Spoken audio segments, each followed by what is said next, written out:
पठन पाठन गणित वेस्ट बंगाल बोर्ड कक्षा 5 समस्या को समाधान करने की चेष्टा करें। Page number 76 question number 3। Question है कि दो संख्याओं का योगफल 2420 एवं उनका वियोगफल 1224 होने पर दोनों संख्याएं कौन कौन है। यहाँ हमने सवाल उतार लिया है। अब हम इसका समाधान करेंगे। तो जब भी दो संख्या का योगफल और उनका वियोगफल दिया हुआ रहता है तो बड़ी संख्या निकालने का नियम होता है। तो यहाँ लिख देते हैं बड़ी संख्या। दो संख्याओं को एक बड़ा होगा एक छोटा होगा। तो बड़ी संख्या निकालने का नियम होता है इन दोनों का जोड़ योगफल जोड़ वियोगफल बटा में 2। मतलब बटा में लिखने से अच्छा हम यहाँ लिख देते हैं भागा 2। अब इन दोनों को जोड़ेंगे तो क्या हो जाएगा 4 0 4 यहाँ लिख के जोड़ देते हैं 2 4 2 0 1 2 2 4 जोड़ेंगे 4 4 6 3। यहाँ लिख देंगे 3 6 4 4 मतलब 3644 भागा 2। अब 2 से भागा देंगे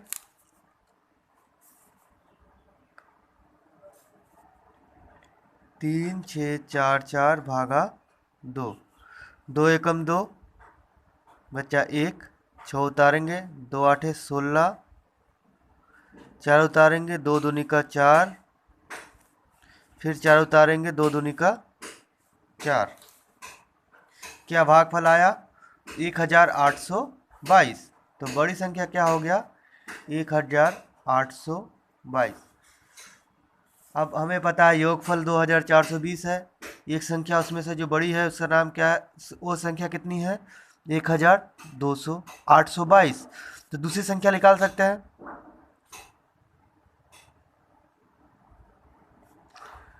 दूसरी संख्या क्या हो जाएगा 2422 घटाओ 1822।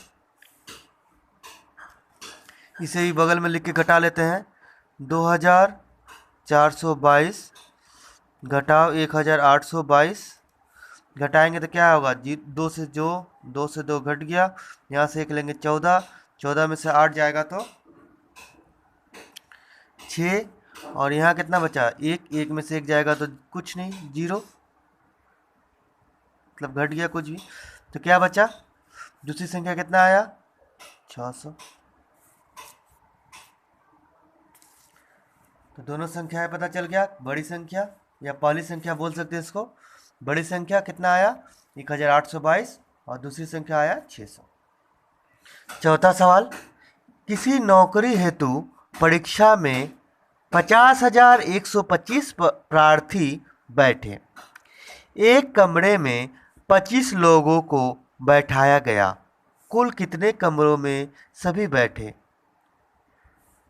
तो लोग पता है कितने एक कमरे में कितने लोग बैठे हैं 25 और कुल कितने हैं 50,125। तो 25 से 50,125 को भाग दे देंगे तो आ जाएगा। यहाँ हमने सवाल उतार लिया है। अब हम इसका हल करते हैं सॉल्व करते हैं। तो क्या करेंगे हम पहले इसको लिखेंगे कुल प्रार्थी यहाँ लिख देंगे कुल प्रार्थी बराबर 50,125। प्रत्येक कमरे में बैठे एक कमरे में बैठे तो या प्रत्येक कमरे में तो हम यहाँ लिख देते जो लिखा हुआ सवाल में वही लिख देते हैं। एक कमरे में बैठे प्रार्थी कितने हैं 25। इसलिए कुल कितने कमरे हैं तो इसलिए लिखेंगे कमरों की संख्या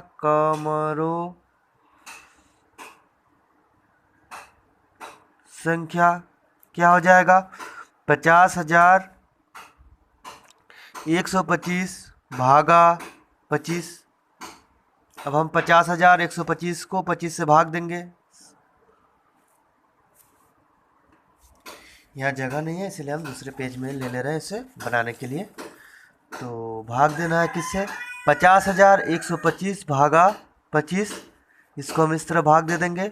50,125 को रफ में करना है, साइड में कर सकते हैं। जहाँ सवाल बनाया हुआ है यहाँ पे, इसको यहाँ पे बनाएंगे। चलो यहाँ पर बना के देखते हैं, अगर अट जाए तो अच्छा है। यहाँ लिख देंगे 50,125 और इसको 25 से भाग देंगे तो कितने बार में जाएगा, 25 दूनी 50, कट गया। एक उतारे नहीं जाएगा, 0। 2 उतारे नहीं जाएगा, 0। 5 उतारे, अब कितना बार में जाएगा, 25 5 125। तो कुल कितने कमरे हो गए, जो भागफल आया वो, तो कुल कितने कमरे हैं, 2005। ये बन गया हमारा चौथा नंबर। पांचवा सवाल, पिता और पुत्र की वर्तमान उम्र का योग 60 वर्ष है। 15 साल बाद उनके उम्र का योग कितना होगा। इसको कैसे बनाएंगे, तो अभी दोनों का योग कितना है, 60। 15 साल बाद दोनों का उम्र कितना कितना बढ़ेगा, 15 15, मतलब 15 को 2 से गुना करके जोड़ देंगे तो भी बन जाएगा। चलिए देखते हैं। तो यहाँ हमने सवाल उतार लिया है। तो पहले लिख देते हैं पिता और पुत्र का वर्तमान उम्र का योग, जो दिया हुआ है उसको उतारना पड़ेगा।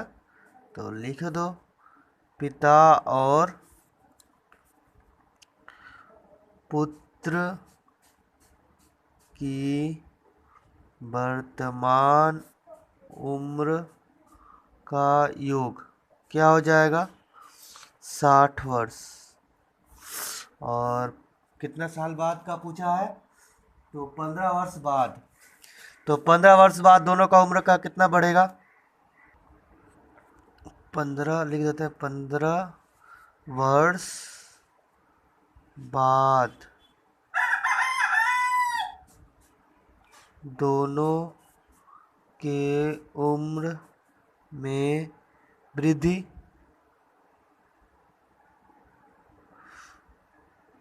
कितना होगा, कितना होगा, तो 15 दिया हुआ है, 15, दोनों का उम्र बढ़ रहा है मतलब 2 से गुना कर देंगे, बराबर कितना हो जाएगा, 30 वर्ष। तो उनके उम्र का योग कितना होगा, तो 15 लिखेंगे, 15 वर्ष बाद उनके उम्र का योग कितना हो जाएगा, 60 था पहले, अब वृद्धि कितना हो रहा है, 30, तो 30 को जोड़ देंगे, बराबर कितना हो जाएगा, 90 वर्ष।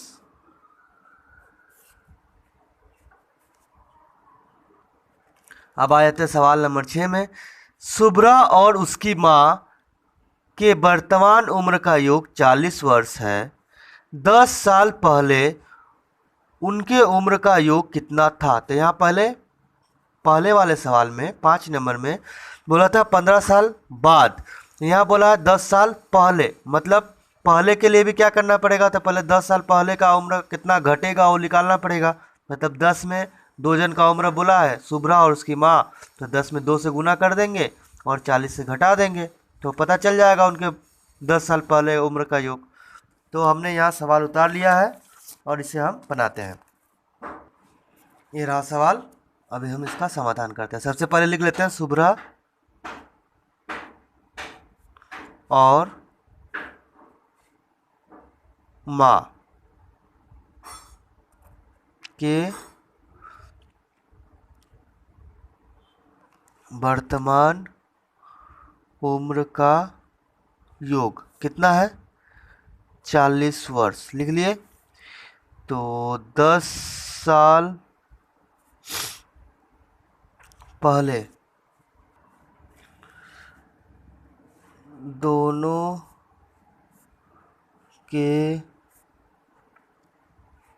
उम्र में कमी क्या होगा, 10 गुने 2 बराबर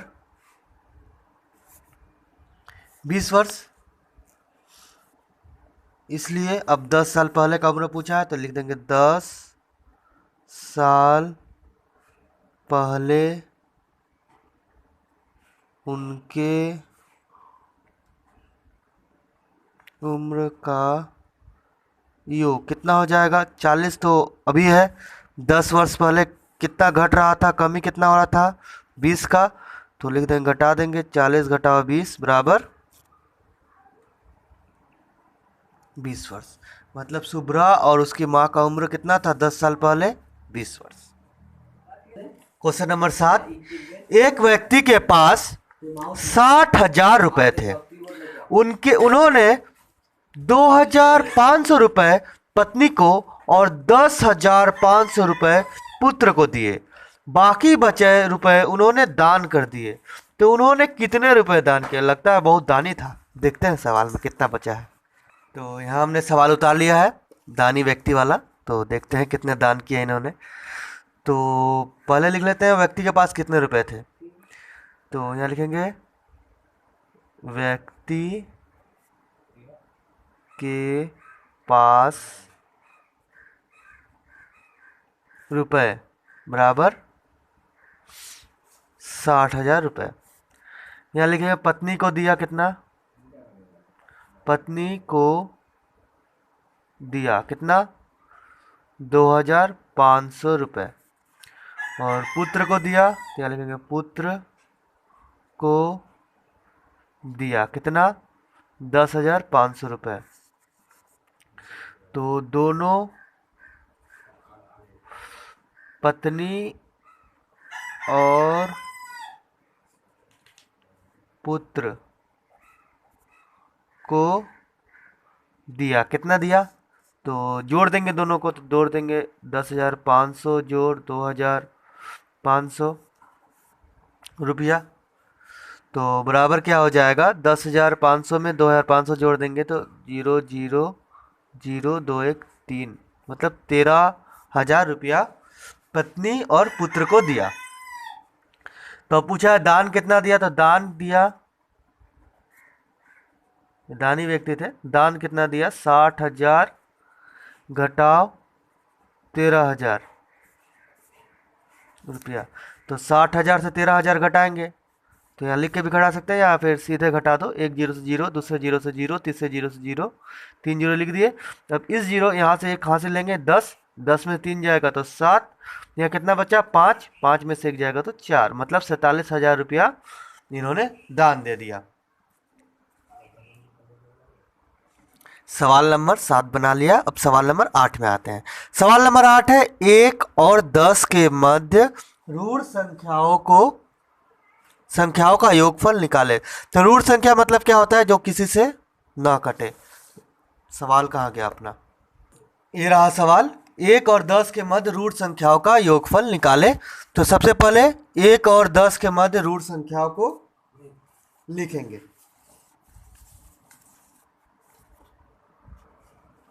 एक से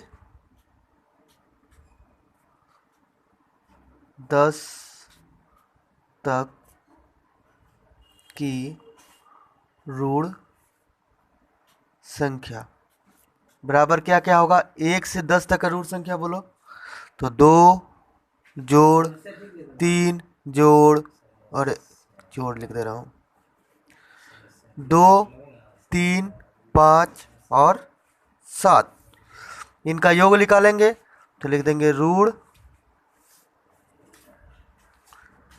संख्याओं का योग क्या हो जाएगा, जोड़ेंगे तो 2 जोड़ 3 जोड़ 5 जोड़ 7, जोड़ देंगे 2 3 5, 5 10 7 17। अब आ जाते हैं 9वें सवाल में। 9वां सवाल है किसी श्रेणी के 42 बच्चों की औसत उम्र का औसत 11 वर्ष हो तो उन लोगों का उम्र का योगफल क्या होगा।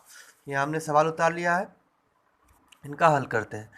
तो यहाँ लिखेंगे श्रेणी के बच्चे बराबर 42, औसत उम्र बराबर 11, इसलिए उम्र का योगफल क्या हो जाएगा 42 गुने 11, 11 का पहाड़ा पढ़ के करेंगे या फिर ऐसे गुना कर देंगे क्या एक 11 का पहाड़ा पढ़ के कर सकते हैं या एक का पहाड़ा पढ़ेंगे? 2 4 फिर 2 4 जोड़ देंगे 2, 4 2 6 4, तो कितना हो जाएगा? 4 6 2। बस ये बन गया हमारा 9वां सवाल। अब आ जाते हैं